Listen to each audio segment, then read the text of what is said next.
वेदमा के छ? यस प्रश्नको उत्तर दिनको निम्ति वेदकै एउटा मन्त्र लिइयो। उपासते पुरुषं ये हिकामास्ते शुक्रमेतदति वर्तन्ते धीराः। मुण्डकोपनिषद 3:2-1। र यही वेद मन्त्रकै व्याख्या गर्ने क्रममा वेदमा के छ भन्ने कुराको बारेमा हामीले चर्चा गर्यौं र बुझ्दै आयौं। र त्यस क्रममा अहिलेसम्म हामीले यही बुझ्यौं कि वेदको यस मन्त्रमा भवसागरबाट पार हुने कुरा गरियो।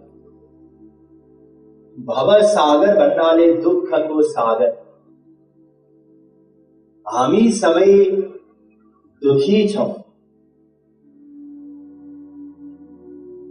शरीर सम्बन्धी दुःख, मन सम्बन्धी दुःख, अरू व्यक्तिहरूले अरू प्राणीहरूबाट मिल्ने दुःख, प्राकृतिक प्रकोपबाट मिल्ने दुःख, जन्मदा मर्दाको दुःख, मरिसकेपछि नरकादि लोकको दुःख, फेरि हीन योनिहरूमा भट्किँदाखेरिको दुःख, अनेकौं दुःखहरू हामीले अनन्त पटक भोगिसक्यौं।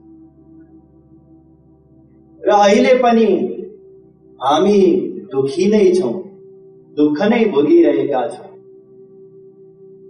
र हामी यो दुःख चाहदैनौं, हामी सुख चाहन्छौं, आनन्द चाहन्छौं। कस्तो सुख चाहन्छौं?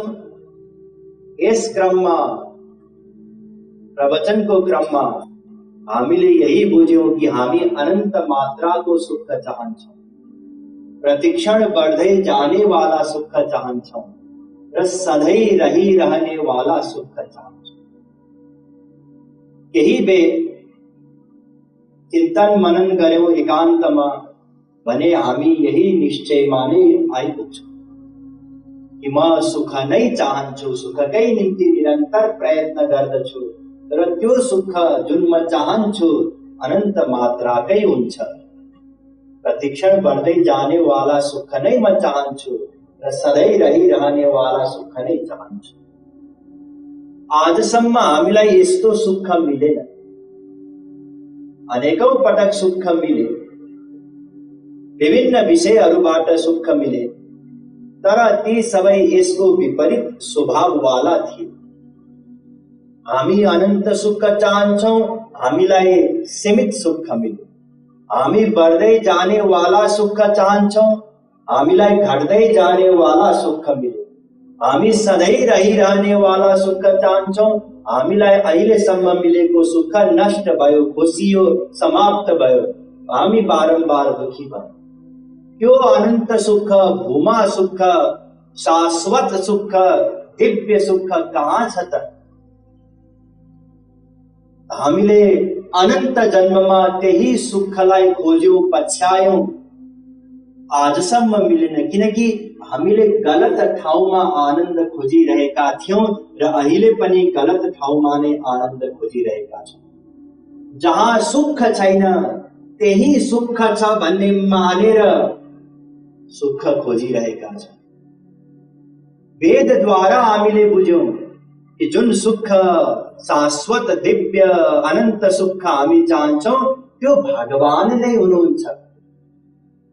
त्यसैले भगवानलाई प्राप्त गरेर नै हामी सुखी हुन सक्छौं। केवल एउटै उपाय छ, दोस्रो उपाय नै छैन। भगवानलाई प्राप्त गरेर नै सुखी हुन सक्छौं। संसार प्राप्त भएर संसारी वस्तु, संसारी विषय, संसारी व्यक्तिबाट हामीलाई सुख मिल्छ? मिल्दैन। त्यो सुख मिल्दैन, अनन्त सुख। किनकि संसारमा सुख नै छैन, भगवान नै आनन्द हुनुहुन्छ। त्यसैले भगवानबाट नै सुख मिल्छ। अब मलाई यो बताउनुस्, आज यो बुझ्न जरुरी छ हजुरहरू सबैले। किनकि यसपछि म जुन विषय बताउन जाँदैछु गुरु तत्त्वको बारेमा, त्यसको निम्ति यो विषय जरुरी छ बुझ्नको लागि। मानिलिनुस् दुईवटा लाइन रहेछ, पंक्ति। एउटा लाइनमा जो बस्छ उसले अन्तिममा गएर संसारी वस्तु पाउने रहेछ। संसारी वस्तु भन्नाले घर छैन भने घर पाउँछ, छोरा छैन भने छोरा पाउँछ, धन छैन भने धन पाउँछ, त्यो लाइन रहेछ एउटा। अर्को लाइन रहेछ, त्यो लाइनमा यदि हामी बस्यौं भने अन्तिममा गएर भगवान मिल्नुहुन्छ। दुईटा लाइन रहेछ भने हामीलाई कुन लाइनमा बस्नुपर्छ? भगवानलाई प्राप्त गर्ने लाइनमा बस्नुपर्छ नि, हैन र? र यदि हामीलाई कसैले सही सही ज्ञान दियो, सही सही उपदेश दियो भने उसले हामीलाई यो लाइनमा नबस्नु, यो लाइनमा बसेर त संसार मात्रै मिल्ने हो, यो लाइनमा बस्नु, यो लाइनमा बसेर हिँड्दै गइस् भने भगवान मिल्नुहुन्छ भनेर सम्झाउँछ नि, हैन र? हाम्रो जो हितैषी हो उसले त हामीलाई त्यो अनन्त सुख कसरी मिल्छ त्यही बाटो बताउँछ नि, हैन र? क्षणिक सुख यो संसार मिल्ने कुरा बताउँछ र उसले बताउँदैन। कुरा बुझ्नुभयो? यो बुझिरहनु होला, म पछि फेरि यही दृष्टान्त लिएर अर्को विषय सम्झाउने छु। अस्तु, संसारमा सुख छैन, भगवानमा नै सुख छ। त्यसैले भगवानलाई प्राप्त गरेर नै हामी सुखी हुन सक्छौं। कुरा बुझ्नुभयो? अब भगवानलाई कसरी प्राप्त गर्ने त? त्यही वेद मन्त्र, जुन वेद मन्त्रको चर्चा हुँदैछ, व्याख्या हुँदैछ यो प्रवचन क्रममा, त्यही वेद मन्त्रमा नै बताइयो उपासते पुरुषम, भगवानको उपासना गर्नाले भगवान मिल्नुहुन्छ। यो भित्र गहिरो एउटा लिंक छ। मैले यसभन्दा अगाडिका प्रवचन श्रृङ्खलाहरूमा बताइसकेको छु, यहाँले युट्युबमा हेर्न सक्नुहुन्छ। उपासना गर्नाले के हुन्छ? उपासना गर्नाले हामी भगवानको शरणमा पुग्छौं। यो जुन गीतामा भगवानले शरणमा आइजा भनेर बताउनु भएको छ, त्यो शरणमा यसै पुग्न सकिँदैन, उपासनाद्वारा पुग्न सकिन्छ। जब हामी भगवानको शरणमा पुग्छौं अनि भगवानले हेर्नुहुन्छ, हो यो त मेरो शरणमा आएछ यो जीव, अनि भगवानले दया गरिदिनुहुन्छ, कृपा गरिदिनुहुन्छ त्यो जीवमाथि। र कृपा गरेर के गर्नुहुन्छ? दिव्य आँखा दिनुहुन्छ, दिव्य कान दिनुहुन्छ, दिव्य मन बुद्धि दिनुहुन्छ। त्यो दिव्य मन बुद्धिद्वारा हामी भगवानलाई जान्न सक्छौं, त्यो दिव्य आँखाद्वारा हामी भगवानलाई देख्न सक्छौं। यही दिव्य मन बुद्धिद्वारा नै हामी भगवानको त्यो अनन्त आनन्दलाई अनुभव गर्न सक्छौं, भोग गर्न सक्छौं। र सधैँका लागि त्यो अनन्त सुखमा हामी डुब्छौं, त्यसको भोग गरेर मालामाल हुन्छौं। यो प्रक्रिया अर्थात सबै चीज के गर्नाले हुने रहेछ? उपासना गर्नाले। यदि हामीले बिउ रोप्यौं र त्यसलाई मलजल गर्यौं भने त आपसे आप त्यसबाट अंकुरित हुन्छ, हैन र? आपसे आप त्यो ठुलो हुन्छ, आपसे आप अझै ठुलो हुन्छ, आपसे आप त्यसमा फूल फुल्छ, आपसे आप फल फल्छ, होइन र? त्यसैगरी यदि उपासना गर्यौं भने बाँकी सबै आपसे आप हुँदै जान्छन्। त्यसैले त्यो वेद मन्त्रमा के बताइयो? भगवानको उपासना गर। उपासना गर्नाले यो भवसागरबाट पार हुन्छ। र हामीले भगवानको उपासनाको बारेमा चर्चा गर्यौं र यही बुझ्यौं कि भगवान श्रीकृष्णको उपासना गरिसकेपछि अरू कसैको पनि उपासना गर्न जरुरी छैन। संसारी व्यक्ति या स्वर्गका देवी देवता कसैको पनि उपासना गरिरहन जरुरी छैन यदि श्रीकृष्णको उपासना गर्यौं भने। किनकि उहाँ सर्वोच्च तत्व हुनुहुन्छ, अनन्त शक्तिले युक्त हुनुहुन्छ। उहाँकै शक्ति पाएर अरू सबै स्वचालित छन्, आफ्नो आफ्नो कार्य गर्दछन्। त्यसैले श्रीकृष्णको उपासना गर्यौं भने कुनै डर मान्नु पर्दैन, कुनै भय छैन त्यसमा। भगवानले योगक्षेम वहन गर्नुहुन्छ, रक्षा गर्नुहुन्छ। जसरी उहाँले ब्रजमा सबैको रक्षा गर्नुभएको थियो इन्द्रको प्रकोपबाट, त्यसै गरी भगवानले रक्षा गर्नुहुन्छ। अस्तु, भगवानको उपासना गर्नुहुन्छ। तर हिजो हामीले अर्को एउटा कुरा बुझ्यौं। हिजो यही बुझ्यौं कि केवल भगवानको उपासना द्वारा हाम्रो काम बन्दैन।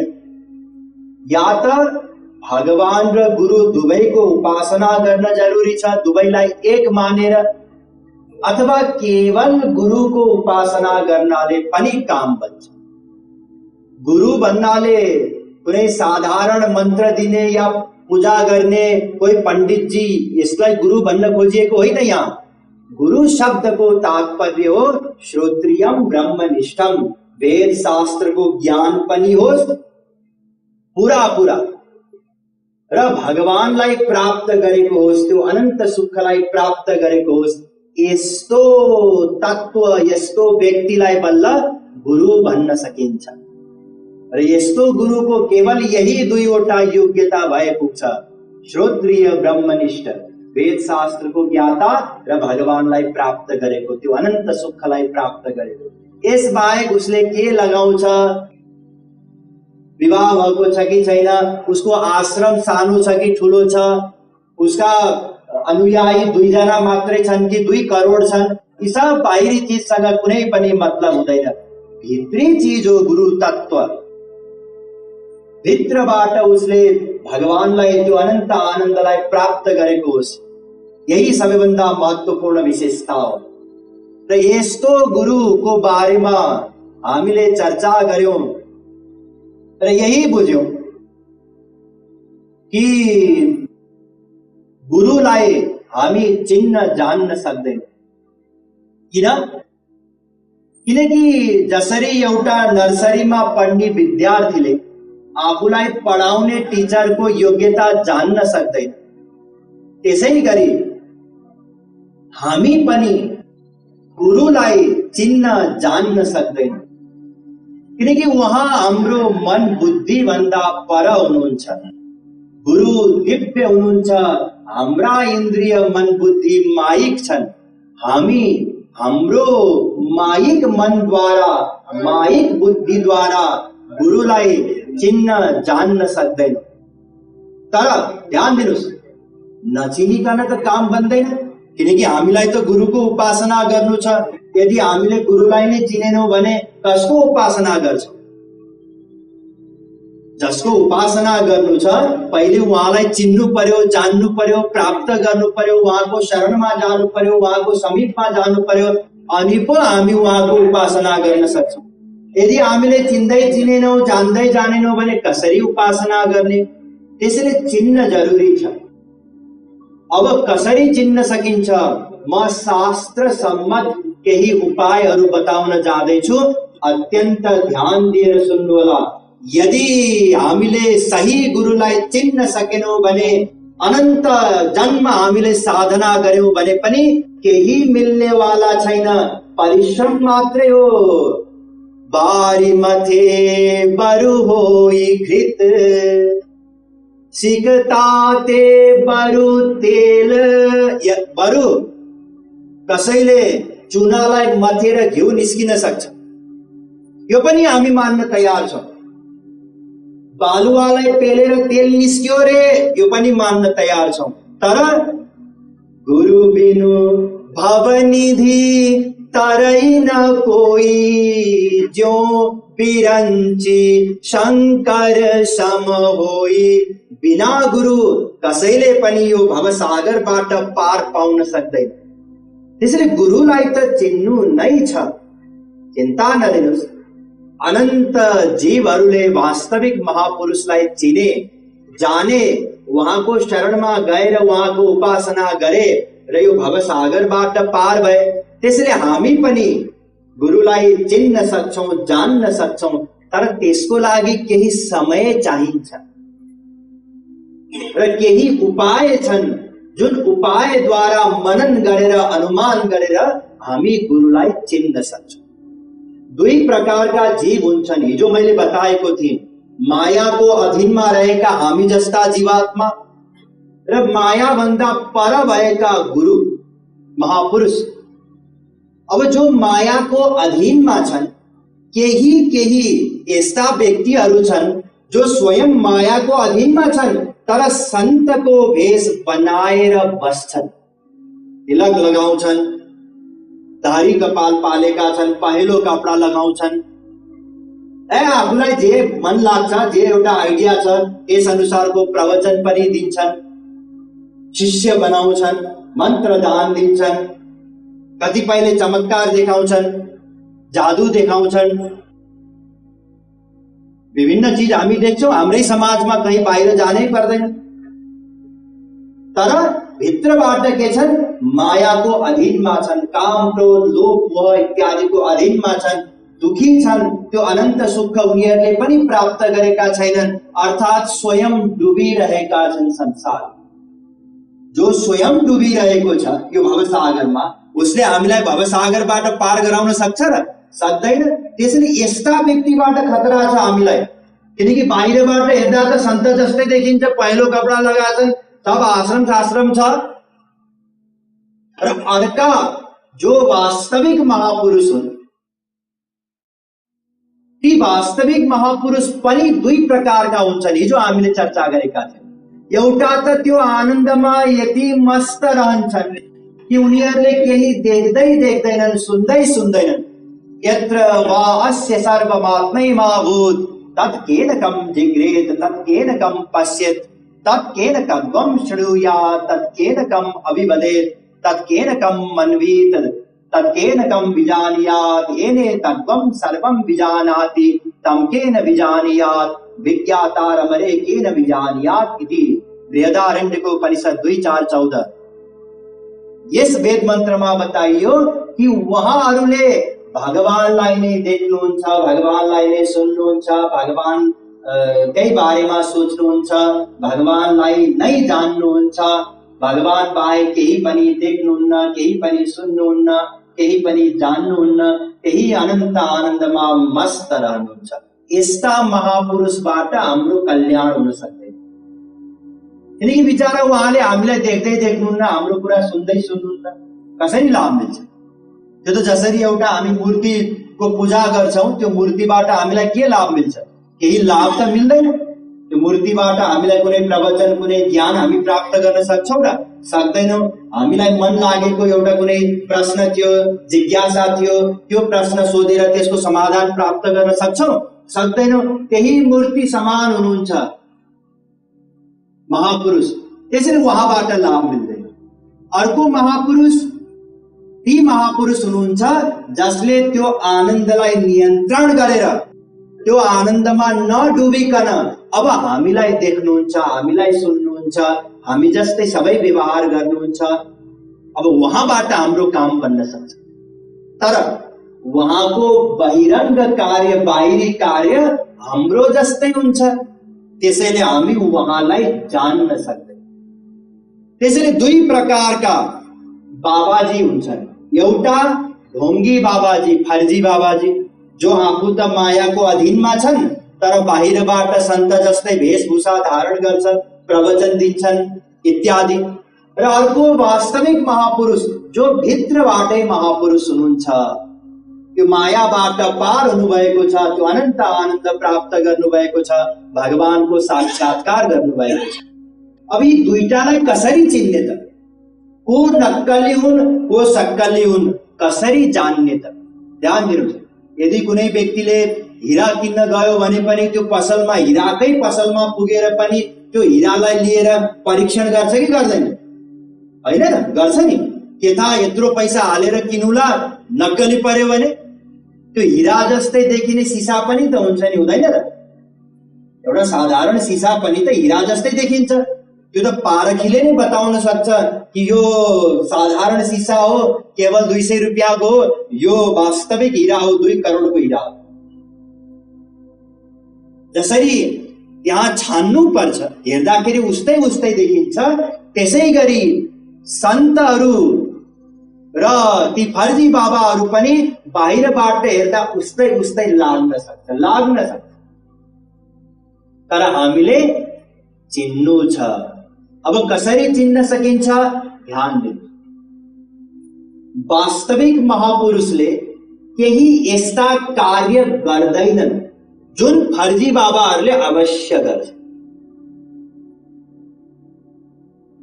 र त्यो कार्य गरेको देखेर अब हामी अनुमान लगाउन सक्छौं कि यी बाबाजीले यस्तो कार्य गरे, यस्तो कार्य वास्तविक महापुरुषले गर्दैनन्, त्यसैले यी बाबाजी फर्जी रहेछ। कुरा बुझ्नुभयो? अब आउनुहोस् चर्चा गरौँ।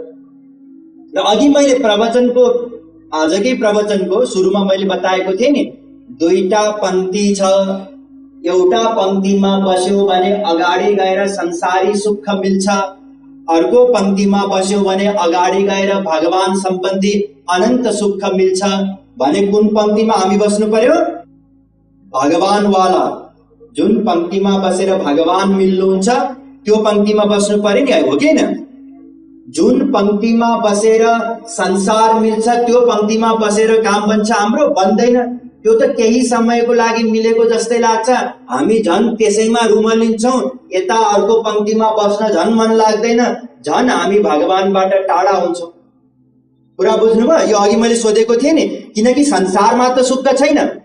यत् पृथिव्यां व्रीहि एवं हिरण्यं पशवस्त्रिय न द्वियन्ति मनः प्रीतिं पुंसा काम तस्यते। भागवत 9:19-13।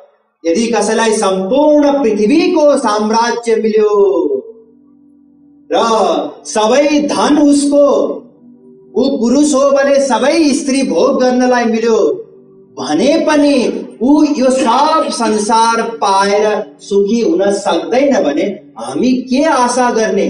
कि 4 तले घर बनाएर एउटा केटा अथवा केटीसँग विवाह गरेर 2-4वटा बच्चा जन्माएर तिनीहरूलाई हुर्काएर बढाएर फेरि नाति नातिना भएर तिनीहरूलाई हुर्काएर बढाएर 2-4 करोड ब्याङ्कमा 2-4 करोड सेयरमा राखेर म सुखी हुन्छु भनेर कसैले आशा गर्यो भने त्यो व्यक्ति सुखी हुन सक्छ र? सक्दैन। फेरि यहाँ त यो बताइयो कि समस्त पृथ्वीको साम्राज्य मिल्यो भने पनि कोही सुखी हुन सक्दैन, किनकि वास्तविक सुख त भगवान हुनुहुन्छ। त्यसैले भगवान मिल्नु भयो भने बल्ल सुखी हुन सकिन्छ। भगवानलाई छोडेर यो पृथ्वी मात्र के तीनै लोकको ऐश्वर्य मिल्यो भने पनि कोही सुखी हुन सक्दैन। अब यति बुझिसकेपछि बल्ल हामी एउटा कुरा बुझ्न सक्छौं जुन म बताउन जाँदैछु। त्यो के हो भने वास्तविक महापुरुषले संसार दिँदैनन् र संसार दिने कुरा पनि गर्दैनन्। अब बुझ्नुभयो? वास्तविक महापुरुषले यो संसारवाला लाइनमा बस भनेर हामीलाई संसारवाला लाइनमा बस्न लगाउँछ र? लगाउँदैन। एउटा विद्यार्थी स्कुलमा गयो, त्यहाँ एउटाले टफी दिएर पढ्न सम्म नजा, कहाँ क्लासरुममा छिन्, यता आइज टफी खाएर बस दिनभरि भनेर टफी दियो भने, चकलेट दियो भने त्यो टिचर हो कि दुष्ट हो? त्यो टफी दिनेवाला त्यो त दुष्ट हो नि, शिक्षक त होइन, हितैषी पनि होइन। त्यसैले यदि कसैले संसार दिने कुरा गर्छ, संसार दिने कुरा गर्छ भन्नाले गुरुजी मलाई जागिरै मिलेन, यत्रो पढे लेखे कहीँ जागिर मिलेन, मलाई जागिर दिदिनुस्, दिलाइदिनुस्, यस्तो चमत्कार गरिदिनुस्, आशीर्वाद दिनुस् कि मलाई जागिर मिलोस्। गुरुजीले के गर्नुहुन्छ? चिन्ता नगर्नु, 2टा समोसा खानु, बस जागिर मिल्छ। अर्थात् कुन लाइनमा धकेलिदिए गुरुले? त्यही संसारवाला लाइनमा धकेलिदिए, हो कि न? गुरुले त सम्झाउनु पर्ने थियो, जागिर सागिर धन सम्पत्ति लाभ हानि त्यो त आफ्नो भाग्य अनुसार मिल्ने चिज हो, चिन्ता नलिनु, प्रयत्न गर्दै गर्नु, मिलिहाल्छ। तर मुख्य भगवानको भक्ति गर्नु, किनकि भगवानबाट नै सुख मिल्ने हो। यो साधारण जागिर त के, अनन्त जन्ममा त अनन्त पटक स्वर्गको राजा इन्द्र पनि बनिस्, पृथ्वीको सबैभन्दा धनी व्यक्ति पनि बनिस्, तैपनि तँलाई सुख त मिलेन।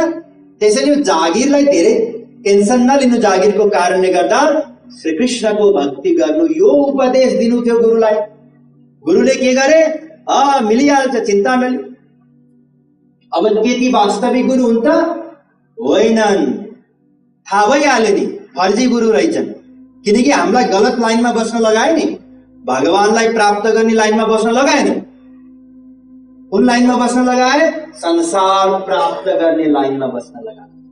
यस्ता कैयौं बाबाजी छन्, टिभीमा प्रवचन आउँछ, उनीहरूको प्रवचन के केही कुरा बोल्छन्, कार्यक्रम आउँछ, त्यसमा सबै यस्तै गफहरू हुन्छन्। अर्को एउटा आउँछ दुःख बेसाउँछ, मलाई ऋण लाग्यो, यस्तो भयो त्यस्तो भयो रोएर। अनि गुरुजीले आशीर्वाद दिनुहुन्छ, कुनै एउटा विभूति निकालेर दिनुहुन्छ या कुनै बुटी लगाइदिनुहुन्छ या केही गरिदिनुहुन्छ, जय हो गुरुजी भनेर भन्छ, सक्यो।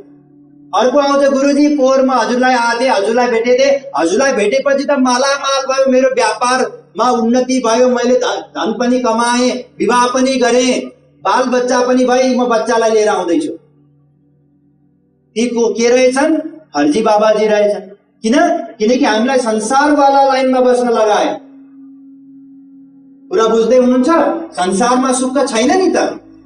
तर अर्को कुरा, यदि ती बाबाजीसँग शक्ति भएको भए, वास्तवमै शक्ति भएको भए, सबै गरिब दुखीहरूको समस्या समाधान गरिदिनु पर्छ, होइन र? त्यो बाबाजीकोमा भएका त कुनै व्यक्ति रोगी नै हुन नपर्ने, कोही मर्न नै नपर्ने। हिजो आज मरेको व्यक्तिलाई बिउजाइदियो भनेर फेसबुकमा आइरहेको थियो। अस्ति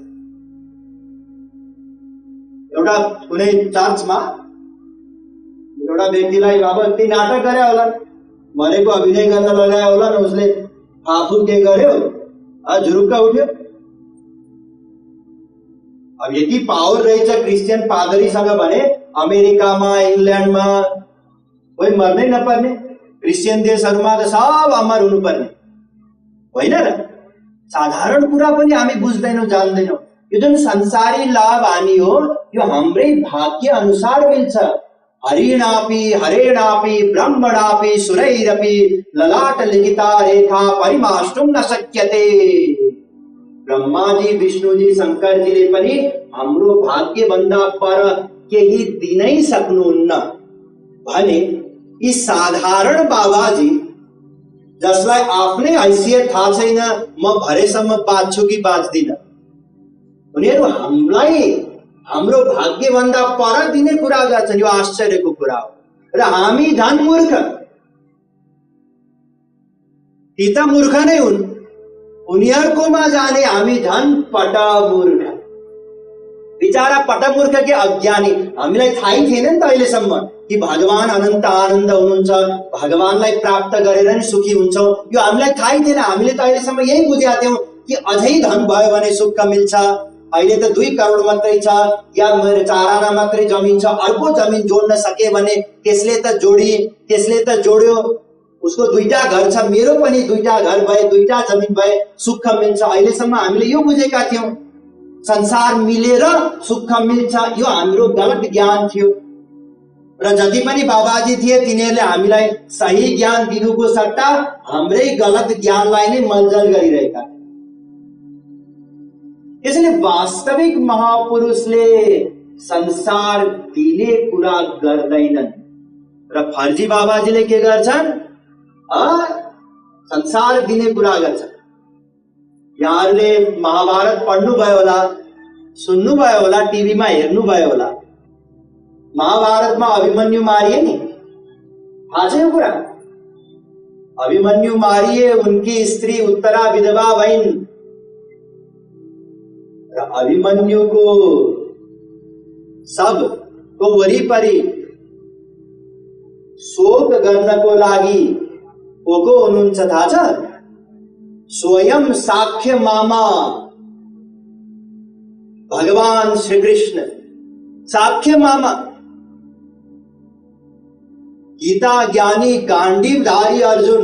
यदि अर्जुनले गाण्डीव उठाए भने यमराजले पनि 2 चोटि सोच्नुपर्छ युद्ध गर्न अर्जुनसँग, किनकि स्वयं भगवानकै अवतार मध्ये हुन्, नर नारायणको अवतार।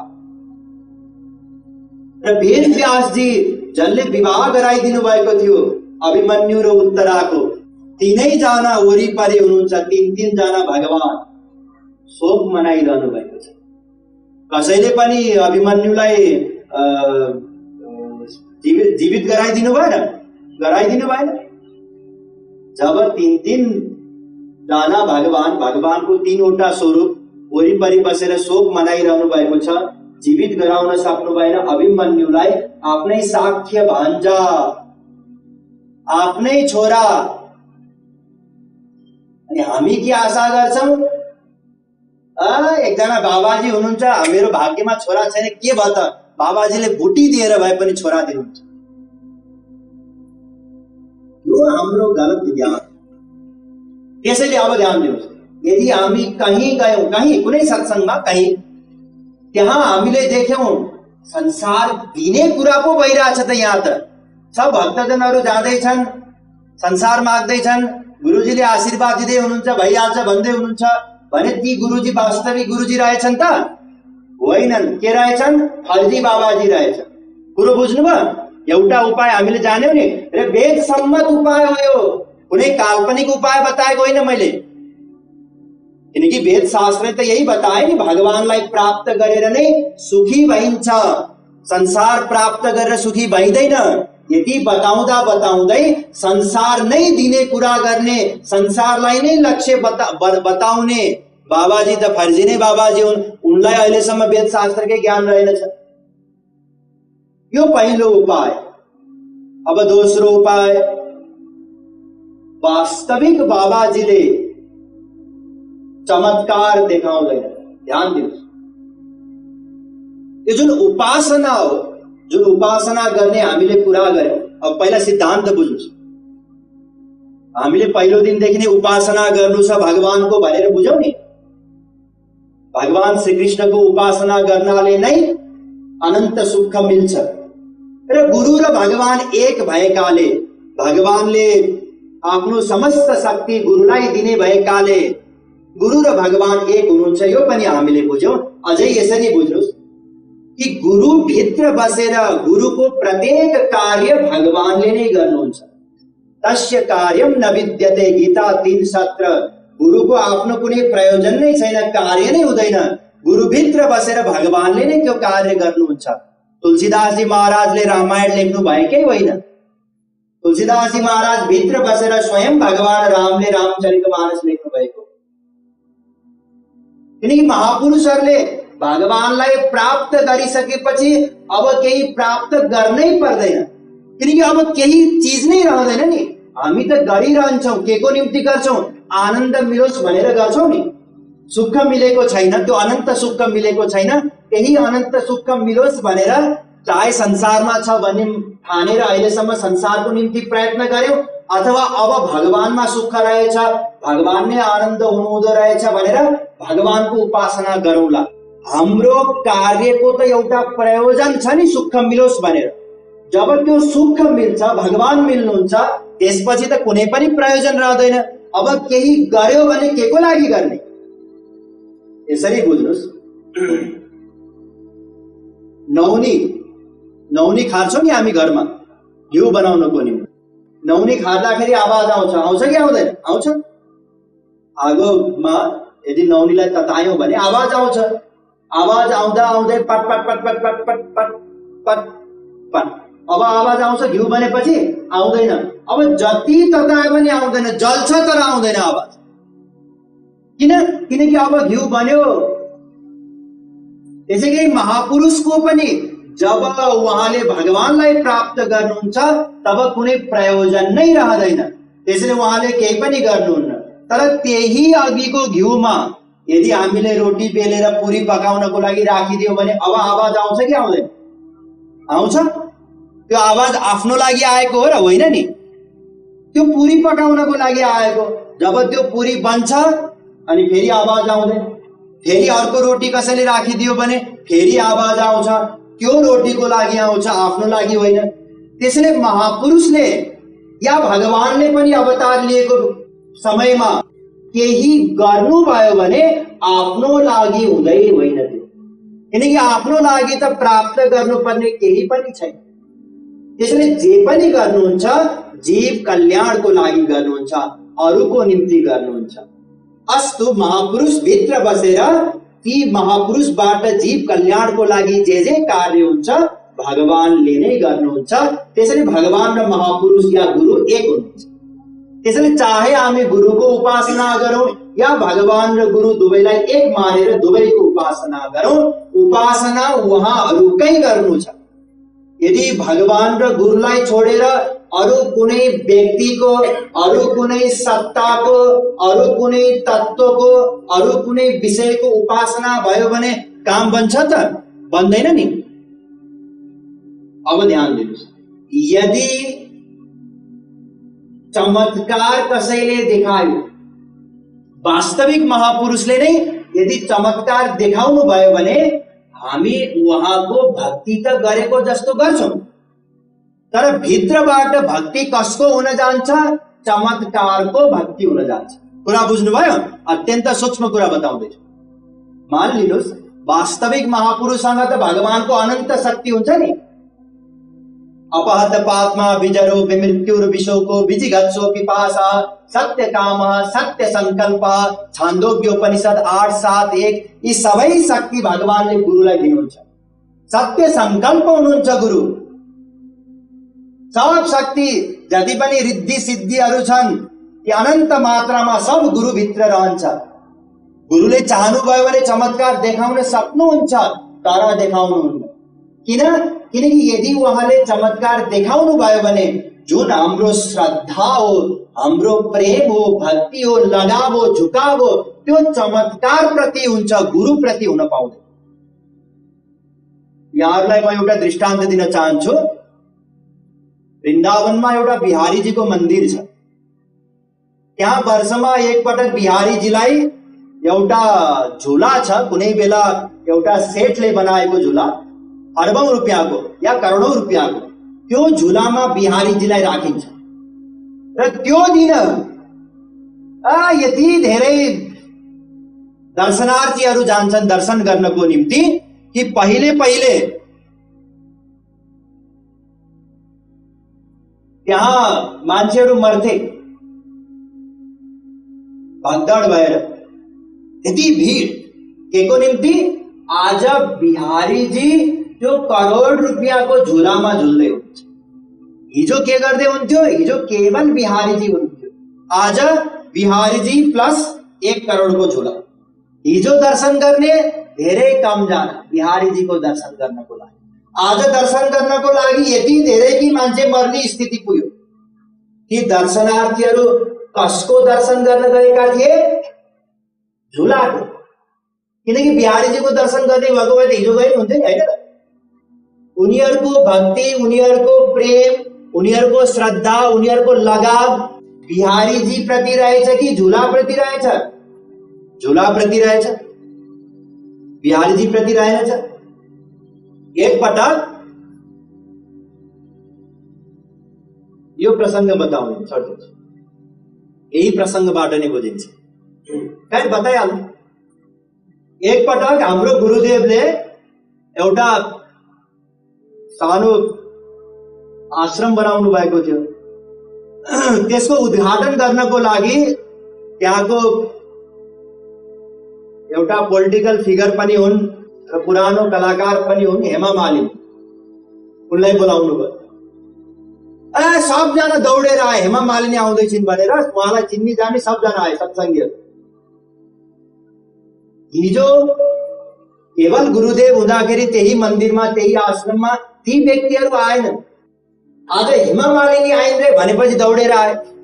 यसको मतलब ती सत्सङ्गीहरूको श्रद्धा गुरुदेव प्रति या भगवान प्रति रहेछ, त्यो आश्रम प्रति रहेनछ। उनीहरूको श्रद्धा को प्रति रहेछ? हेमा मालिनी आएछ, हेमा मालिनी प्रति रहेछ। कुरा बुझ्नुभयो? त्यसै गरी यदि गुरुले चमत्कार देखाउनु भयो भने हाम्रो श्रद्धा गुरु प्रति हुन पाउँदैन। जसरी बिहारीजी प्रति भएन, झुला प्रति भयो। त्यहाँ राधा कृष्णको मूर्ति थियो, गुरुदेव हुनुहुन्थ्यो, उहाँ प्रति भएन, हेमा मालिनी प्रति भयो, हैन? त्यसै गरी हाम्रो श्रद्धा, हाम्रो भक्ति, हाम्रो लगाव के प्रति हुन जान्छ? चमत्कार देखाउनु भयो भने चमत्कार प्रति हुन जान्छ। ओहो, गुरुजीले त यस्तो गरिदिनु भयो चमत्कार। भक्ति हुनु पर्थ्यो गुरु प्रति, लगाव हुनु पर्थ्यो, तर को प्रति लगाव हुन गयो? चमत्कार प्रति। त्यसैले हाम्रो उपासना सही उपासना भयो भएन। अब यो उपासनाद्वारा केही पनि लाभ मिल्दैन, परिश्रम मात्रै हो, व्यर्थ हो। त्यसैले हाम्रै कल्याणको निम्ति यदि आजको दिनमा बिहारीजी प्रकट हुने भएको भए त्यो झुलालाई फ्याँकिदिनुहुन्थ्यो होला।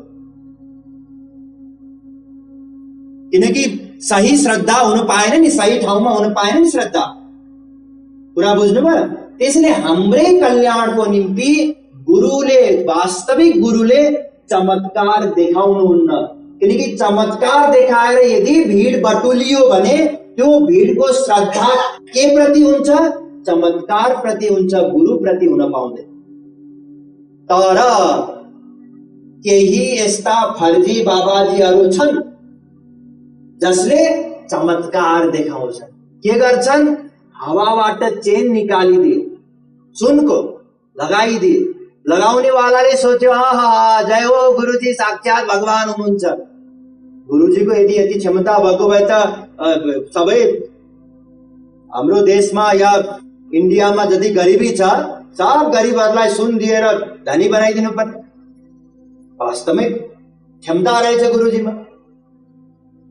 व्यक्तिहरू बुद्धि पनि लगाउँदैनन्, सोच्दा पनि सोच्दैनन्, तर्क पनि गर्दैनन्। हाम्रो गुरुजीको फोटोबाट त विभूति झर्छ। विभूति भन्नाले खरानी। त्यो फोटोमा एउटा लेमिनेसन गर्दाखेरि केमिकल लगाइदियो भने आपसे आप हावासँग रासायनिक प्रतिक्रिया गरेर खरानी निस्किन्छ। केमिकल रियाक्सन हो त्यो, कुनै चमत्कार पनि होइन, सब हातको सफाई हो। यदि खरानी नै चाहिएको हो भने एउटा मोडो जलाउनु नि, किलोका किलो खरानी भइहाल्छ। जति चाहिए पनि खरानी हुन्छ। खरानीले के हुन्छ? हामीलाई भवसागरबाट पार गर्नु छ, फोटोबाट विभूति झार्यो अरे भनेर खुसी मनाएर के मिल्छ? मिल्दैन। हामीलाई त भवसागरबाट पार हुनु छ, भगवानको दर्शन प्राप्त गर्नु छ, अनन्त सुख प्राप्त गर्नु छ। म पनि सुन्दछु कि विभूतिवाला बाबाजीको सिद्धान्तको स पनि थाहा छैन। साधारण कुराहरू छन्, सबैको सेवा गर, मानव मात्रको सेवा गर, बस। के मिल्छ यसबाट? भगवानको कुरा गर्नु, भगवान को हुनुहुन्छ, के सम्बन्ध छ भगवानसँग हाम्रो, किन भगवानको भक्ति गर्ने, कसरी उपासना गर्ने, केही छैन। समाज सेवा गरेका छन्, ठिक छ, राम्रोको कुरा, प्रशंसनीय हो त्यो कार्य। तर समाज सेवाको भरोसामा त कोही महापुरुष त हुँदैन नि। अन्यथा त मदर टेरेसाकै भक्ति गर्न थाले भयो। यदि समाज सेवा नै गुरु हुनको लागि योग्यता हो भने मदर टेरेसाको भक्ति गर्नु। यदि पद प्रतिष्ठा नै हो भने अमेरिकाको राष्ट्रपति या चीनको राष्ट्रपतिको भक्ति गर्नु। उनीहरू समान शक्तिशाली को छ नै? गुरु अर्कै तत्त्व हो। त्यसैले ध्यान दिनुस्, दुईटा चीज बताइसके। वास्तविक गुरुले संसार दिने कुरै गर्दैन। उनीहरू त सम्झाउँछन् उल्टै। उनीहरू के आउनुस् भगवानकै कुरा गरौँ। तम भ्रंशयामि सम्पद्भ्यो यस्य चेक्षाम्यनुग्रहम्। भागवत 10:27-16 गएर पल्टाएर हेर्नु होला। मैले बताएको होइन, स्वयं भगवान श्री कृष्णले वेद व्यासजीले बताउँदै हुनुहुन्छ। यसको अर्थ के हो?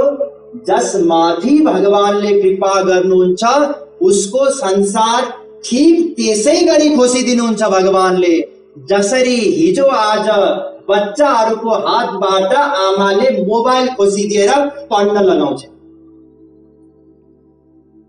मोबाइल खोज्दाखेरि बच्चालाई पीडा हुन्छ नि, हुन्छ कि हुँदैन? बच्चा रुन्छ, झगडा गर्छ। जब झगडा गरेर रोएर पनि मिल्दैन, बरु होमवर्क गर्यो भने चाहिँ दिन्छु भन्नुभएको छ, भनिसकेपछि उसले होमवर्क गरेर फेरि माग्छ कि माग्दैन? त्यो मोबाइल खोसिदिने आमा त हितैषी हुन् नि, होइन र? त्यो मोबाइलमै अल्मलिरह्यो भने त उसले त होमवर्क गर्दैन, पढाइ चौपट हुन्छ उसको। कि ती आमा राम्री हुन् जसले खेल खेल बाबु मोबाइल चलाइराख, पढ्न लेख्न नि पर्दैन, मोबाइल चलाइराख भन्ने आमा हितैषी हुन् र? होइन। त्यसैले ती संसार दिने कुरा गर्ने त महादुष्ट हुन्। गुरु त छोडिदिनुस्, महादुष्ट, जसले हामीलाई हाम्रो वास्तविकता भन्दा झन् पर धकेलिरहेका छन्। यही संसारमा नै रुमलाइरहेका छन्, संसारमै अझै भुलाइरहेका छन्। भगवानले त स्पष्ट बताउनु भएको छ, यस्याहमनुगृह्णामि हरिष्ये तद्धनं शनै। भागवत 10:88। फेरि पल्टाएर हेर्नु होला। यही बताउनु भएको छ भगवान श्री कृष्णले कि जसमाथि म कृपा गर्छु उसको संसार हरिष्ये तद धनम सनहि। विस्तारै विस्तारै उसको संसारमा खोसिदिन्छु। यहाँहरूले भागवत सुन्नुभयो होला, हजारौं पटक सुन्नुभयो होला, कतिपयको त कामै त्यही छ, टोलटोलमा भागवत बसी गएर दौडेर सुनिहाल्नु। कतिको बुझ्नु भएको छ त्यो आफ्नो ठाउँमा छ, बताउनेले कतिको राम्रै बताएका छन् त्यो आफ्नो ठाउँमा छ, तर सुन्न त जानुभएको छ। 2-4 जोडी त प्राय सबले सुन्नुभयो होला। कुन्तीलाई भगवानले वर माग भन्नुहुन्छ। श्रीकृष्णले कुन्तीले के मागिन् वरको स्वरूपमा? विपदः सन्तु नः सस्व तत्र तत्र जगद्गुरु भवतो दर्शनम यत्स्याद पुनर्भव दर्शनम। भागवत 1:8-25। हे प्रभु, यदि हजुर वास्तवमै प्रसन्न हुनुहुन्छ म प्रति, मबाट भने मलाई दया गरेर अझै संसारी दुःख दिनुहोस्। किन? किनकि यदि संसारी दुःख कष्ट मिल्यो भने हामी मजबुर भएर पनि भगवानतिर फर्किएर हेर्छौँ। संसारी दुःख कष्ट मिलेन, सब वैभव धन सम्पत्ति ऐश्वर्य सब छ भने म आफै भगवान के कम छु र भगवान? भगवानको मन्दिरमा जाँदा पनि कुनै भाव पनि हुँदैन त्यस्ता व्यक्तिहरू। किन? संसार साथमा छ। त्यसैले सन्तहरूले त यहाँसम्म बताउनुहुन्छ, सुख के माथे सील परे नाम हिये ते जाय बलिहारी वा दुख की जो पल पल नाम रटाय। जुन संसारी सुख हो त्यसलाई त सुलीमा चढाएर मारिदिनु, किनकि संसारी सुख मिल्न साथ हृदयबाट भगवान धेरै पर जानुहुन्छ। र म जो लेखक हुनुहुन्छ उहाँ भन्दै हुनुहुन्छ, म त्यो संसारी दुःख प्रति आफूलाई निछावर गर्छु, समर्पित गरिदिन्छु जुन दुःखले गर्दा विवश भएर पनि व्यक्तिहरू भगवानको नाम। त्यसैले यदि संसारी आपत्ति दुःख आइपर्यो भने विचलित हुनु पर्दैन। यो जीवन त आखिरी संसारी सुख भोगे पनि दुःख भोगे पनि एक दिन त समाप्त हुने हो, हैन र? संसारी दुःख आयो भने अघि भगवानको बाणी याद गर्नुहोस्। भगवानले बताउनु भएको छ भागवतमा कि जसलाई म माया गर्छु, प्रेम गर्छु, उसको संसार खोसिदिन्छु। यसको मतलब मलाई भगवानले माया गर्नुभएको, आफूतिर बोलाउनु भएको श्री कृष्ण कति दयालु हुनुहुन्छ। जसरी एउटा माताले जुन बच्चालाई माया गर्छिन् त्यो बच्चालाई अनुशासनमा राख्छिन्, त्यसै गरी भगवानले पनि मलाई लापरवाही नगर्नु, नबिग्रिनु, संसारमा नै मस्त नरहनु, यो उपदेश दिन खोज्नु भएको, यो भाव बनाउनु। त्यसैले दुईटा चिज हामीले बुझ्यौं। वास्तविक गुरुले संसार दिने कुरा गर्नुहुन्न र वास्तविक गुरुले चमत्कार देखाउनुहुन्न। अब तेस्रो, वास्तविक गुरुले आशीर्वाद पनि दिनुहुन्न र श्राप दिने, डर देखाउने कार्य पनि गर्नुहुन्न। अब यसलाई बुझ्नु। प्राय आशीर्वाद दिने चलन छ, हामी पनि जान्छौं, ढोग्छौं र यही आशा गर्छौं कि उहाँले केही न केही आशीर्वाद दिनुहुन्छ। आशीर्वाद कसरी? टाउको माथि हात राखेर हुन्छ कि फूल दिएर हुन्छ कि एउटा मन्त्र पढेर हुन्छ कि सदा सौभाग्यवती भव भनेर हुन्छ कि एउटा केही न केही आशीर्वाद दिए हुन्थ्यो भने हामी पनि आशा गर्छौं नि कहीँ गयौं भने। र उनीहरूलाई के छ, उनीहरूले पनि दिइदिन्छन्, टाउको माथि हात राखेर कत्रा कत्रा श्लोक पढेर आशीर्वाद दिन्छन्। वास्तविक महापुरुषले आशीर्वाद दिने कार्य गर्दैन। किन? किनकि जोसँग छँदै छैन उसले एउटा फर्जी चेक बनाएर दिन त के जान्छ र? उसको के जान्छ र? हिजो आज त चेक यदि बाउन्स भयो भने कारबाही हुन्छ। मानिलिनुहोस् त्यो नियम नभएको भए के छ र? चेक चाहियो, कति चाहियो, जति चाहिन्छ म दिदिन्छु। गुरुजी 1 लाख रुपियाँ चाहियो, ल लैजा 1 लाखको चेक दियो। उसको खातामा शून्य छ, केही पनि छैन। त्यस्तो व्यक्तिलाई दिन केही समस्या छैन। तर जोसँग वास्तवमै धन छ उसले दिन्छ न। योग्यता नपुगिकन त दिँदैन। केही न केही योग्यता हुनु पर्यो, जेन्युन कारण हुनु पर्यो, वास्तविक कारण। उसले मेरो केही काम गरिदिएको छ, अब यसलाई चाहिँ दिनै पर्छ भनेपछि अब उसले चाहिँ पैसा दिइदिन्छ 1 लाख रुपियाँ। तर यसै उसले बाँड्दै त हिँड्दैन। त्यसैले वास्तविक गुरुले भित्रबाट त ध्यान दिनुहोस्, ऊर्जतरु सम संत कृपाला परहित सहनित विपत्ति विशाला। भित्रबाट त यति दयालु हुनुहुन्छ कि उहाँको स्वभाव नै हो परोपकारको। पर उपकार वचन मन काया, परोपकार बाहेक उहाँले केही पनि गर्नुहुन्न। इतिहास साक्षी छ। सन्तहरूलाई हामीले पिट्यौं, अब त्यो मर्यो होला भन्ने ठानेर खोलामा बगाइदियो। तर जब होसमा आउनुभयो उहाँले भगवानसँग यही पुकार गर्नुभयो कि हे प्रभु, यिनीहरूले अनजान भएर अज्ञानताको कारणले गर्दा ममाथि त्यस्तो व्यवहार गरे, मलाई पिटे, कृपया यिनीहरूको अपराध क्षमा गरिदिनुहोस्, मेरो भक्तिको पनि श्रेय यिनीहरूलाई दिनुहोस्, यिनीहरूलाई पनि आफ्नो बनाउनुहोस्, आफ्नो भक्तितिर उन्मुख गराउनुहोस्। यही माग्नुभयो चैतन्य महाप्रभुजीको समयमा हरिदासजीले। यति दयालु हुनुहुन्छ सन्त, तर मिथ्या आशीर्वाद दिनुहुन्न, झुटो आशीर्वाद दिनुहुन्न।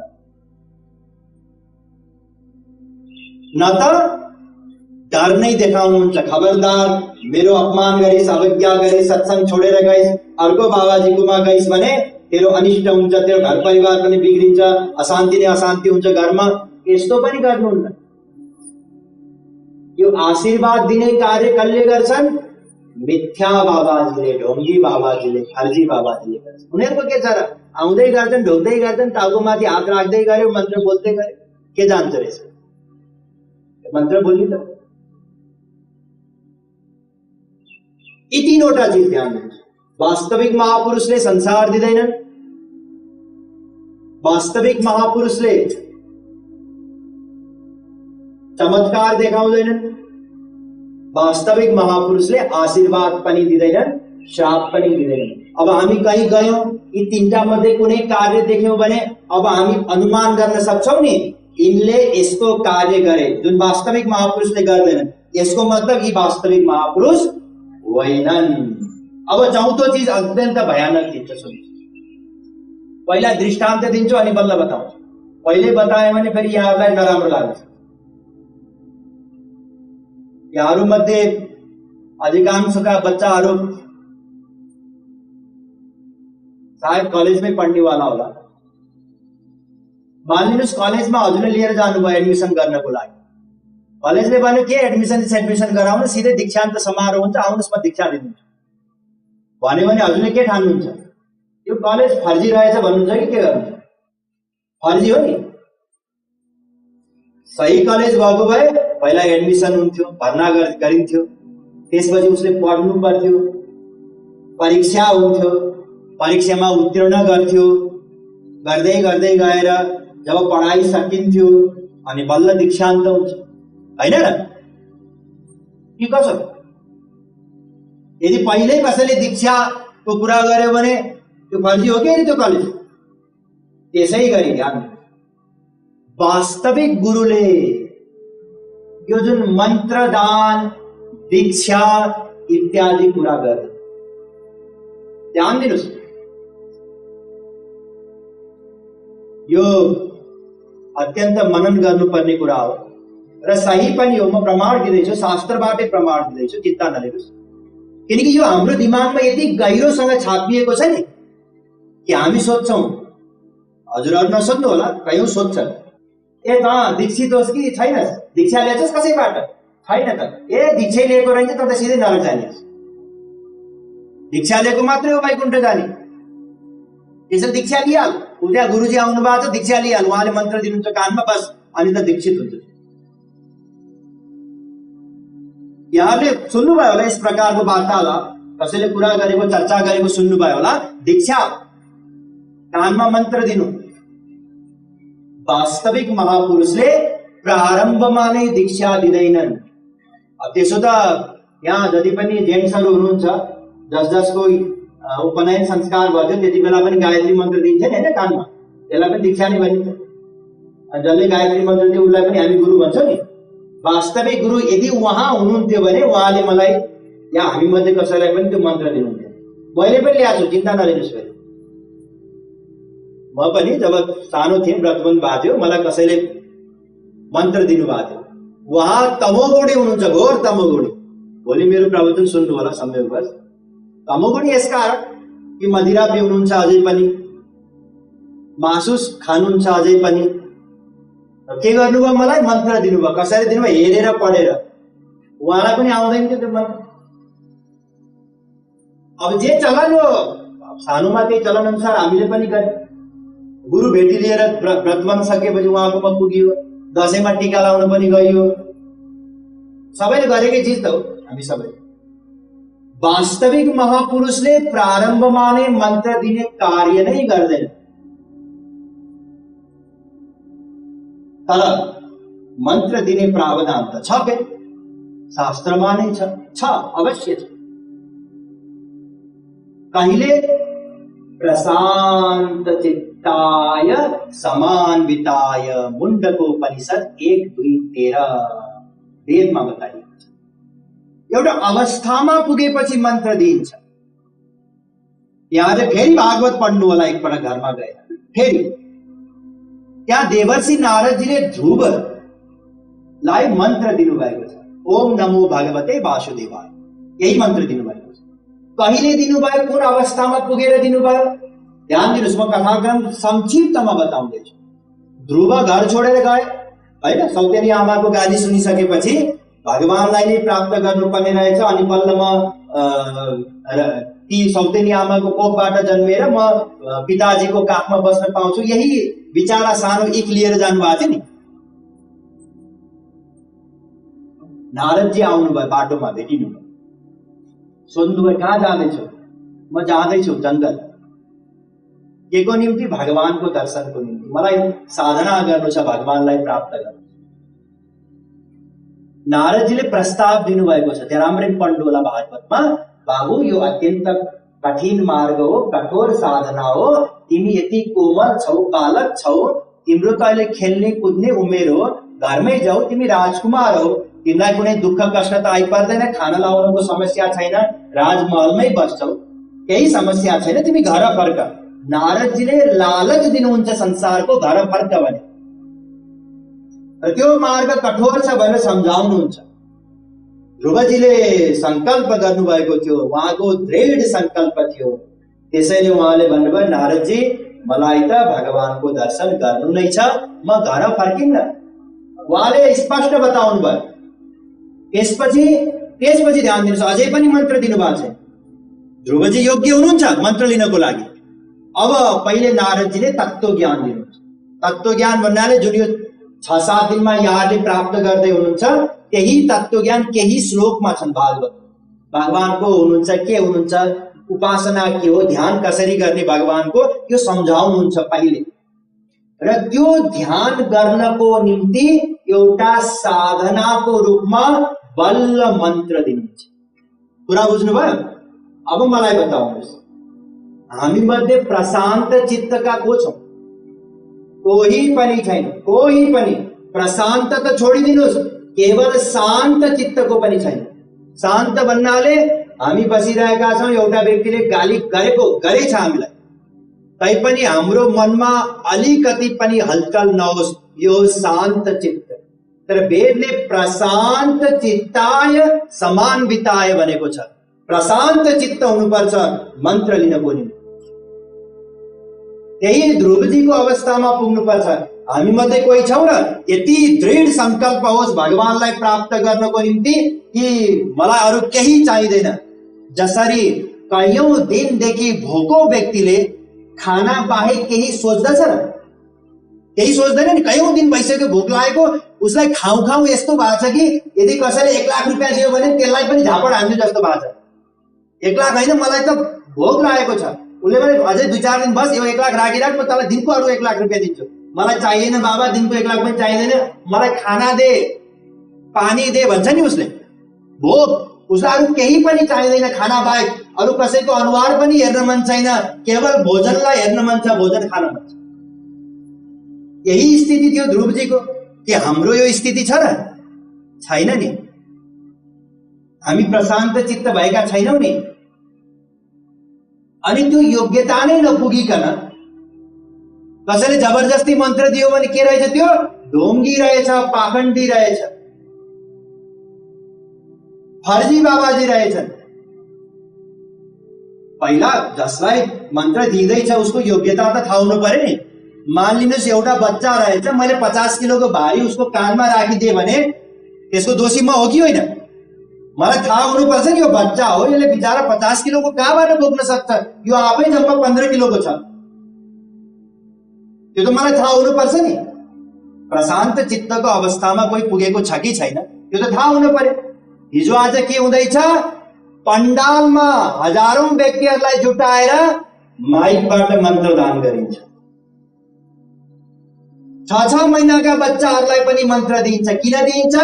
यदि अहिले दिएको बेला दिएको दै हुन्छ, मलाई गुरु मान्छ, केही गरी दिएन, अर्कोबाट मन्त्र लियो भने फेरि अर्को गुरु हुन्छ, अलिकति दान दक्षिणा जे गर्छ अरूकोमा जान्छ। यही आओस्, मेरै दोकानमा आओस्। लाखौं शिष्य छन्, करोडौं छन् कतिपयका, हिजो आज जेलमा छन्। 2 जनाको नाम त यहाँहरूमध्ये अधिकांशले सुन्नु पनि भयो होला। जेलमा छन्, करोडौं शिष्य छन्। शिष्यहरूको नाम के, कुन ठाउँमा कति शिष्य छन् पनि थाहा छैन। हामी हाम्रो बच्चाहरूलाई पढ्नको लागि यस्तो क्लासरुममा राख्छौं र जहाँ हजारौं व्यक्ति हुन्, एउटा टिचर होस्, उसले पढाइरहोस्, यस्तो स्कुलमा हामी पढ्न पठाउँछौं जहाँ टिचरले स्टुडेन्टलाई पनि चिन्दैन, उसले होमवर्क गरेको नगरेको त धेरै परको विषय हो। वास्तविक गुरुले मन्त्र दिने कार्य गर्नुहुन्न। नो दीक्षाम न च सत्क्रियाम न च पुरश्चर्याम मनागिच्छते। चैतन्य महाप्रभुजीले बताउनु भयो। चैतन्य महाप्रभुजी स्वयं राधा कृष्ण भगवानको अवतार हुनुहुन्छ। यहाँहरूमध्ये कतिपयले चिन्नुहुन्छ, जान्नुहुन्छ, सुन्नुभयो। त्यसैले वास्तविक महापुरुषले यी सब आडम्बर ढोंग इत्यादि केही गर्नुहुन्न। उहाँले त सम्झाउनुहुन्छ, पहिले बताउनुहुन्छ शास्त्रको सार के हो, वेदमा के छ त्यो ज्ञान दिनुहुन्छ, त्यसपछि साधना गराउनुहुन्छ, त्यो स्थितिमा पुर्याउनुहुन्छ। अनि जब मन्त्र दिनुहुन्छ, चाहे कानमा मन्त्र दिनुहोस्, चाहे केवल आलिङ्गन गर्नुहोस्, चाहे आँखाले हेर्नुहोस्, त्यो दीक्षा दिनुहुन्छ। जुन दीक्षाको तात्पर्य हो त्यो अनन्त सुख प्राप्त हुनु। दीक्षाको वास्तविक अर्थ हो अनन्त सुख, भगवानको सुख मिल्नु। र दीक्षा प्राप्त नगरिकन कोही पनि वैकुण्ठ या भगवानको धाम जाँदैन। जसले दीक्षा प्राप्त गरेको छैन ऊ अवश्य नरकमा नै जान्छ या 84 लाखमा नै घुमिरहन्छ। तर यसको मतलब यो पनि होइन कि जबरजस्ती फर्जी एउटा कानमा मन्त्र लिएर वैकुण्ठको गेटमा भेटिन्छ गुरुजीसँग, यो होइन। भेट त गुरु शिष्य दुवैको हुन्छ, वैकुण्ठको गेटमा हुँदैन, नरकको गेटमा हुन्छ। ती फर्जी बाबाजीको पनि अनि ती फर्जी बाबाजीबाट मन्त्र लिनेको पनि। मलाई क्षमा गर्नु होला, सिद्धान्त पक्ष खरो छ। अब जे खरो छ त्यो त खरो नै बताउनु पर्छ, जे वास्तविकता छ त्यो वास्तविकता नै बताउनु पर्छ। त्यसैले यी 3टा कतिवटा बताएँ मैले? वास्तविक महापुरुषले संसार दिनुहुन्न एक, दोस्रो वास्तविक महापुरुषले आशीर्वाद पनि दिनुहुन्न, श्राप पनि दिनुहुन्न, तेस्रो वास्तविक महापुरुषले चमत्कार पनि देखाउनुहुन्न, र वास्तविक महापुरुषले प्रारम्भमा नै मन्त्र दिने, दीक्षा दिने कार्य गर्नु। यदि यी 4वटा मध्ये कुनै चीज कहीं हामीले प्राप्त गर्यौं, देख्यौं भने अब हामीले निश्चय गर्न सक्छौं कि फर्जी बाबाजी हुन्। तर त्यहाँ झगडा गर्नु छैन। वेदमा त यो बताइएको छ, तपाईले किन यस्तो गर्या, तपाईले किन संसार दिने कुरा गर्या, त्यहाँ झगडा गर्नु छैन। चुपचाप त्यहाँबाट निस्किनु छ, चुपचाप। र वास्तविक महापुरुषको खोजी गर्नु छ। कसरी खोजी गर्ने वास्तविक महापुरुषको? हामी खोजी गर्न सक्दैन। यदि हामीले खोज्न गयौं भने जस्तो हाम्रो बुद्धि हुन्छ मान्यता हुन्छ त्यस्तै कसैलाई वास्तविक गुरु मानिन्छ। हाम्रो बुद्धि तमोगुणी रहेछ भने तमोगुणी व्यक्तिलाई नै गुरु बनाइदिन्छ, किनकि बुद्धि अनुसारकै गुरु मिल्छ यदि हामीले खोज्न गए। रजोगुणी बुद्धि रहेछ हाम्रो प्राय सबैको कलियुगमा तमोगुणी धेरै, रजोगुणी कम हुन्छ, सात्विक त लगभग शून्य प्राय हुन्छ। यसले गुरु खोज्न गयौं। यी सब जुन करोडौं करोडौं शिष्यवाला थिए, जसका गुरुजी हिजो आज जेलमा हुनुहुन्छ, ती सबै गुरु खोज्न त गए थिए। गुरु खोज्न गए, आफ्नै बुद्धि अनुसारको गुरु पाए। त्यसले खोजेर गुरु मिल्नुहुन्न। गुरु त अत्यन्त दुर्लभ हुनुहुन्छ।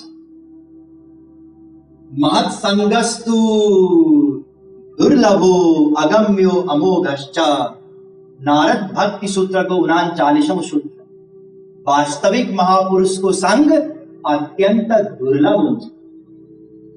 अति दुर्लभ हुन्छ, अगम्यो, प्राप्त नै हुँदैन, त्यति दुर्लभ हुन्छ। देवर्षि नारदजीले बताउनु भएको, ध्यान दिनुहोस्, जो वेदव्यासजीका पनि गुरु हुनुहुन्छ।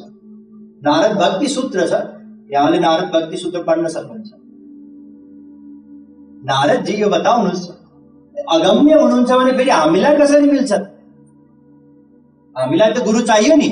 गुरु नै मिल्नु भएन भने फेरि कसरी उपासना गर्छौं? जुन वेदले बतायो उपासना गर, कसरी उपासना सम्भव हुन्छ यदि गुरु नै मिल्नु भएन भने? नारदजीले बताउनु भयो, लभ्यते तत् कृपयैव, नारद भक्ति सूत्रको 40वां सूत्र। मिल्नुहुन्छ, तर कसरी मिल्नुहुन्छ? भगवानको कृपा द्वारा। हरि की कृपा ते मिले गुरुवर प्यारे, जगत गुरु श्री कृपालुजी महाराज उहाँले पनि यही बताउनु भयो। गुरु कसरी मिल्नुहुन्छ? भगवानको कृपा द्वारा। अरु कुनै उपाय छैन। ध्यान दिनुहोस्, अब म खोजेर पत्ता लगाउँछु एकजना गुरु, खोजिरहनुहोस् अनन्त जन्म, मिल्नुहुन्न। संत विशुद्ध मिलहि पुनि तेहि, चितवहि राम कृपा करी जेहि। जसमाथि भगवान राम को कृपा हुन्छ उसैले गुरुलाई प्राप्त गर्न सक्छ, वास्तविक गुरुलाई। स्वयं भगवान शंकरजी बताउँदै हुनुहुन्छ, गिरिजा संत समागम, समन लाभ कछु आन, सो बिनु कृपा न होई जो, बिनु हरि कृपा न होई जो, गावहि वेद पुराण। पार्वती जीलाई सम्झाउँदै हुनुहुन्छ कि हे पार्वती जी, वास्तविक संत को समागम, सत्संग समान लाभदायी वस्तु जीव को निम्ति अरु केही पनि छैन। तर त्यो बिना भगवान को कृपा कसैलाई पनि मिल्दैन। बिनु सत्संग विवेक न होई, राम कृपा बिनु सुलभ न सोई। तुलसीदास जी महाराज ने बताऊंगा कि वास्तविक संत को संग भगवान को कृपा द्वारा नहीं होता। आदि जगत गुरु श्री शंकराचार्य जी ने पनि यही बताउनु भयो, दुर्लभम त्रयमेवैतद् दैवानुग्रहकारकं, मनुष्यत्वं मुमुक्षुत्वं महापुरुष संभव। भगवान का 3वटा अत्यंत दुर्लभ कृपा हुन्छ। के पहिलो दुर्लभ कृपा हो मानव देह मिल्नु। यो मानव देह यति दुर्लभ हो कि स्वर्गका देवी देवता समेत यो मानव देह चाहन्छन्, चाहदैमा प्राप्त गर्दैन। मनुज देहमिमं भुवि दुर्लभं, समधिगम्य सुरैरपि वाञ्छितम्। आदि जगत गुरु श्री शंकराचार्य। देवताहरू पनि चाहन्छन् यो मानव देह, त्यसैले यो मानव देह अत्यन्त दुर्लभ हो। कबहु करी करुणा नर देहि, देत ईश बिनु हेतु सनेहि। तुलसीदास जी महाराज। इसलिए पहिलो दुर्लभ कृपा हो भगवान को मानव देह मिल्नु। दोस्रो भोग, भगवानलाई प्राप्त गर्नको निम्ति वेदमा के छ भनेर जान्नको निम्ति, वेदको ज्ञान प्राप्त गर्नको निम्ति जुन भोग हो, यो पनि भगवानको दुर्लभ कृपा हो। अन्यथा विचार गर्नुहोस्, यहाँ यतिका धेरै समुदाय हुनुहुन्छ, कतिजना आउन पाउनुभयो? कतिजनामा त्यो भोग छ? अधिकांशको लागि त अहिले दर खानकै निम्ति भोग छ। यो पेट यस्तो पेट रहेछ, दर खान छोडेर को जाओस् प्रवचन? उहाँहरूको पनि भोग छ, तर अर्कै भोग छ। तर हामीलाई जुन भोग छ त्यो भगवानकै कृपा हो, दोस्रो कृपा। तेस्रो, अब मानव देह पनि मिल्यो, भोग पनि छ भन्दैमा काम बन्छ बन्दैन? गुरु त चाहियो। महापुरुष सम्भव, तेस्रो कृपा, गुरुसँगको मिलन, यो भगवानको कृपाद्वारा हुन्छ। त्यसैले भगवानसँग रोएर प्रार्थना गर्नु छ कि हे प्रभु, मलाई कुनै वास्तविक सन्त, वास्तविक गुरुको दर्शन गराइदिनुहोस्, ताकि म उहाँको उपासना गरौँ, उहाँको उपासना गरेर हजुरलाई प्रसन्न बनाएर म हजुरको कृपा प्राप्त गरौँ र यो भवसागरबाट पार हौँ, हजुरको अनन्त आनन्द प्राप्त गरौँ। यस प्रकारले जब हामी रोएर भगवानसँग प्रार्थना गर्छौँ, पुकार गर्छौँ, अनि भगवानले कृपा गरेर यस्तो संयोग बनाइदिनुहुन्छ कि हामीलाई वास्तविक महापुरुषको दर्शन सत्संग प्रदान गर्नुहुन्छ। ठीक, अब हामीले प्रार्थना गर्यौं, प्रार्थना गरिसकेपछि मिल्नु गयो। अब हामीलाई कसरी भित्रबाट एउटा विश्वास हुन्छ, हुन सक्छ कि वहाँ वास्तविक महापुरुष हुनुहुन्छ भने केही न केही आधार त चाहियो वास्तविक महापुरुषलाई चिन्नको निम्ति। अब केही आधार बताउँदैछु, ध्यान दिनुहोस्। वास्तविक महापुरुष, ध्यान दिनुहोस्, पहिले त भगवानसँग प्रार्थना गर्नु छ।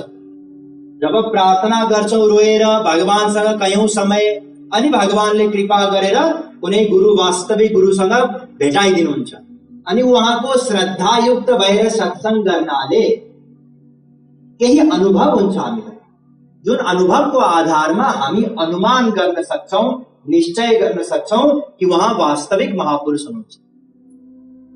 पहिलो, वास्तविक महापुरुषको सत्संग गर्नाले संसार प्रतिको हाम्रो आसक्ति पनि कम हुँदै जान्छ र श्री कृष्ण या भगवान अझै प्रिय लाग्दै जानुहुन्छ।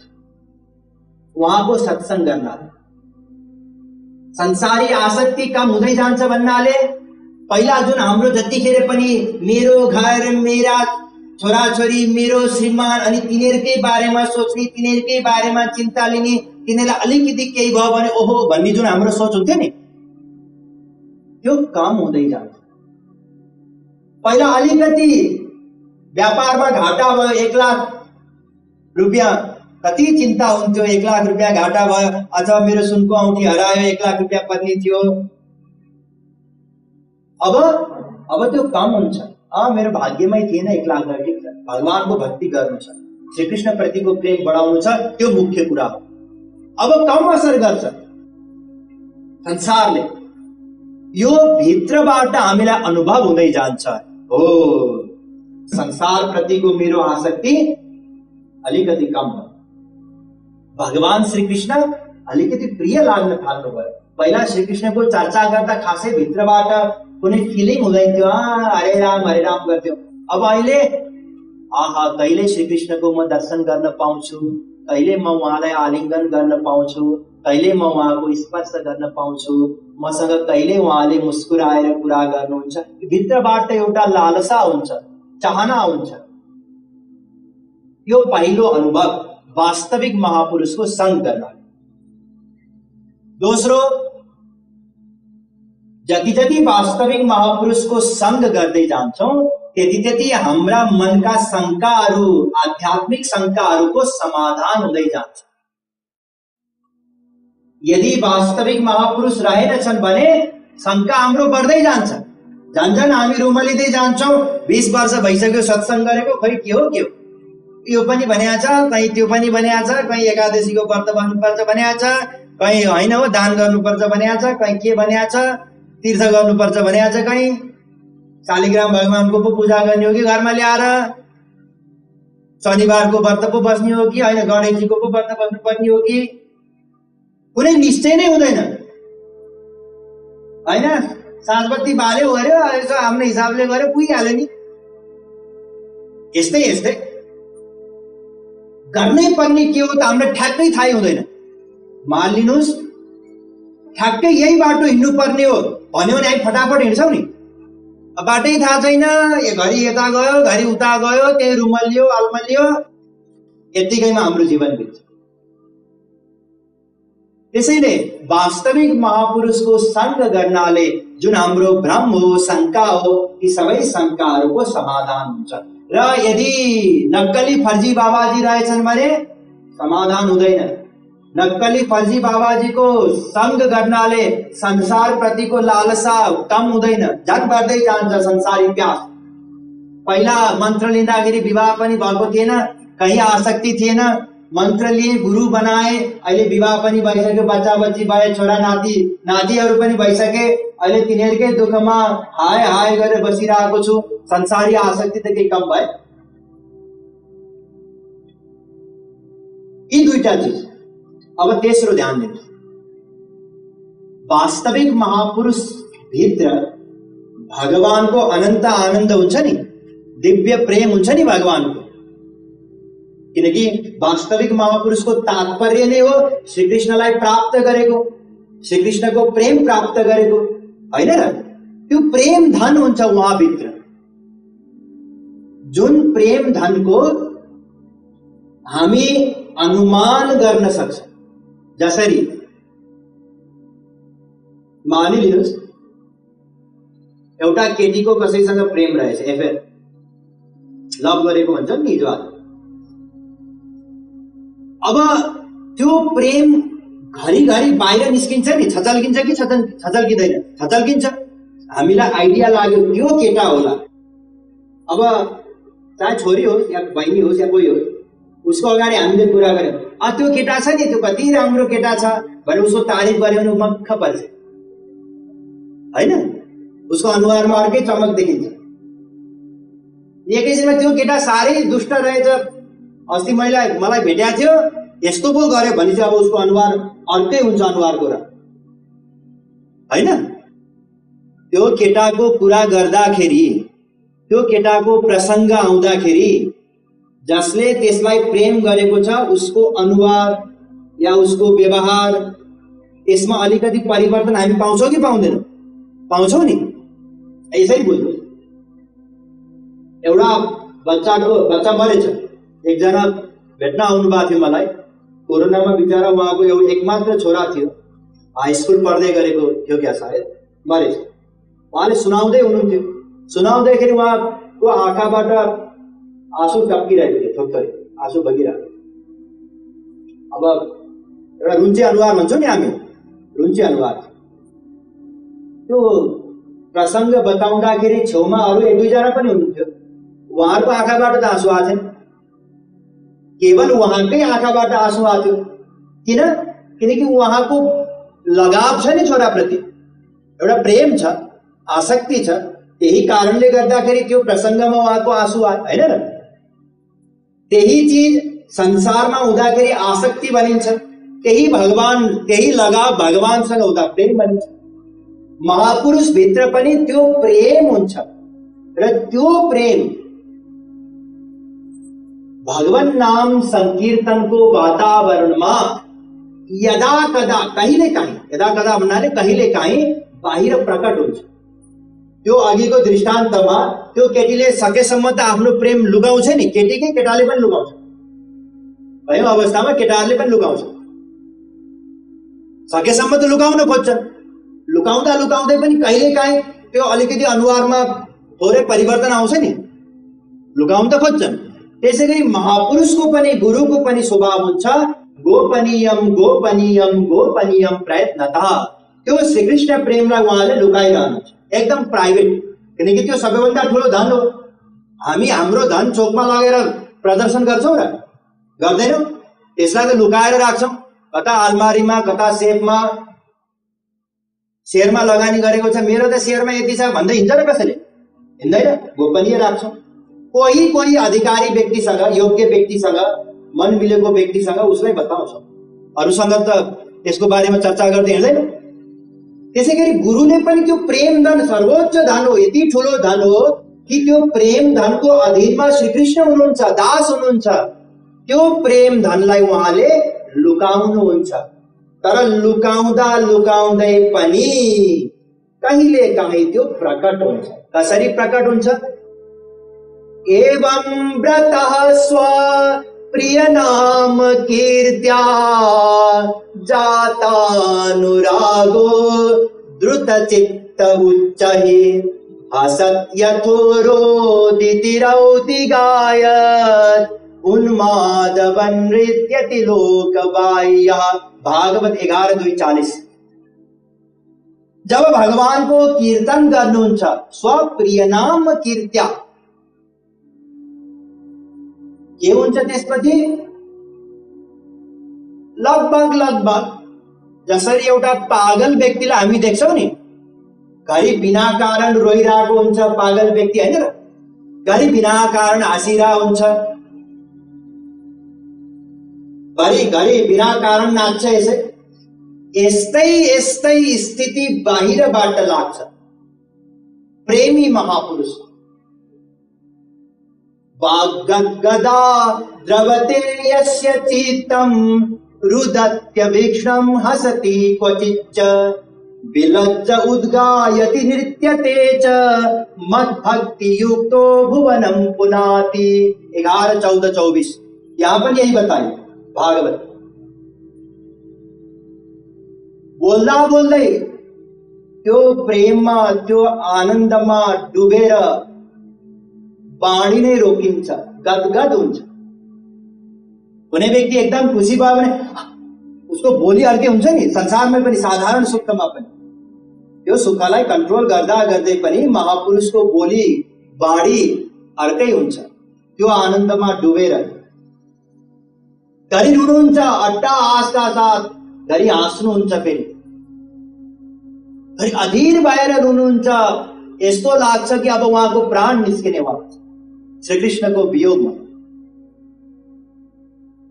यस प्रकारका विभिन्न दशाहरू देखिन्छन् बाहिरबाट, जसलाई भनिन्छ भाव। बुझ्नुभयो? भाव भन्नाले यी प्रेमका दशा। र भक्ति रसामृत सिन्धु नामक एउटा ग्रन्थ छ, भक्तिमा लगभग विश्वकै सर्वोच्च ग्रन्थ हो त्यो, सर्वश्रेष्ठ ग्रन्थहरू मध्येको एक हो। रूप गोस्वामीजी महाराजले लेख्नु भएको, त्यसमा उहाँले 8 प्रकारका भावहरू वर्णन गर्नुभएको छ।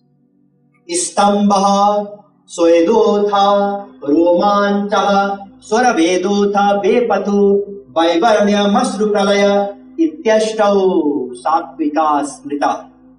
यी 8वटा भावहरू। स्तम्भः, प्रियतम को यादमा, श्री कृष्ण को यादमा डुबेर वहाँ खम्बा जस्तै, पत्थर जस्तै निश्चल हुनुहुन्छ। त्यो यादमा डुबेर, त्यो आनन्दमा डुबेर। स्वेदोथा, शरीरबाट पसिना निस्किन्छ जाडो महिनामा पनि। हामीलाई पनि कहिलेकाहीँ धेरै टेन्सन भयो भने पनि निस्किन्छ नि पसिना, चिटचिट पसिना आउँछ कि आउँदैन? त्यो सहन गर्न नसकेर त्यो टेन्सनलाई, त्यो दुःखलाई। कहिलेकाहीँ खुसीमा पनि आउँछ पसिना। त्यो आनन्दमा उहाँको शरीरबाट पसिना निस्किन्छ। रोमाञ्च, काँडा, रौँ ठाडा हुन्छन्, काँडा उम्रिन्छन्। कहिलेकाहीँ हामीलाई पनि हुन्छ नि, कुनै अनौठो आश्चर्यजनक चिज कसैले बताइदियो कि अचानक भयो भने सर्र काँडा उम्रिन्छ नि। त्यसै गरी त्यो अनन्त आनन्दको अनुभव गर्दा रोमाञ्चित हुनुहुन्छ, पुलकित हुनुहुन्छ। स्वर भेदोथा, आवाज बदलिन्छ। बेपथु, काप्नुहुन्छ घरि, अनुहारको भाव बदलिन्छ, रङ बदलिन्छ। रुनुहुन्छ, र मूर्छित हुनुहुन्छ कुनै अवस्थामा। यो 8वटा सात्विक भाव। र यदि केही समय निरन्तर वास्तविक महापुरुषको सत्संग गर्यौं श्रद्धा युक्त भने अब यी सात्विक भावहरूलाई देखेर हामी निश्चय गर्न सक्छौं उहाँ वास्तविक महापुरुष हुनुहुन्छ। ठीक, यस्तो वास्तविक महापुरुषको उपासना गर्नु। किनकि हामीले त यही चर्चा गर्दै आइरहेका छौं नि पहिलो दिनदेखि नै कि भगवानको उपासना गर्नाले यो भवसागरबाट पार भइन्छ, अनन्त आनन्द मिल्छ। गर्नुपर्ने के रहेछ? भगवान र गुरुलाई एक मानेर दुवैको उपासना गर्ने अथवा गुरुको उपासना गर्ने। अब गुरुको बारेमा त हामीले बुझ्यौं, श्रोत्रिय ब्रह्मनिष्ठ हुनुपर्छ गुरु।